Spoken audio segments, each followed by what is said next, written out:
I want to share with you one of my favorite glazing techniques. It's called Raku. Raku firing was invented in 16th century Japan as a way of finishing tea bowls.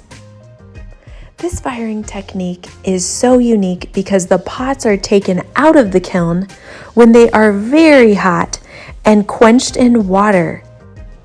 This quick change in temperature caused the pots to change color and sometimes crackle. American Raku is a newer form of Raku firing. It was invented in 1960 by Paul Soldner. He realized that he could take his pots and put them in a barrel with things that would catch on fire, like leaves, paper, or other burnable materials. This means the materials were combustible. You can see in this video that the artists are placing these very, very hot pieces of pottery into a canister, allowing it to catch fire, then placing a lid over the canister. This removes the oxygen or the air content inside the canister.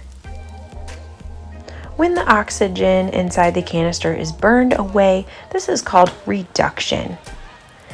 And this whole process causes the glazes to have some very cool changes. It also causes the bare parts of the pottery to turn black from the smoke. Once the canisters stop smoking so much, the artist can take out their work and quench the works in water. In my opinion, Raku is one of the most exciting ways to finish a clay project. The artist never knows exactly how the piece is going to turn out, how the colors will look, and whether or not the item will survive this crazy firing process.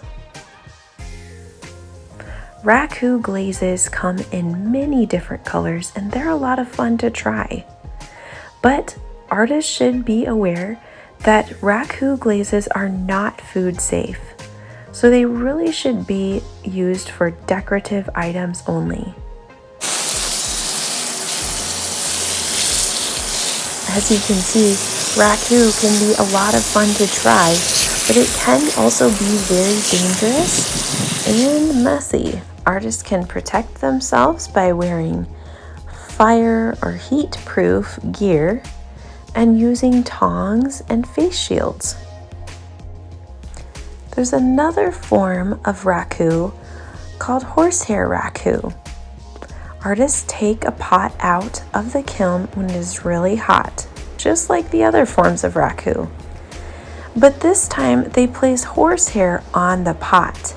As you can see in this video, the horsehair singes to the side of the pot, leaving a very unique burn mark for each hair that touches the pot. Horsehair works so well because the hairs are very thick, so they leave nice solid lines on the side of the pot.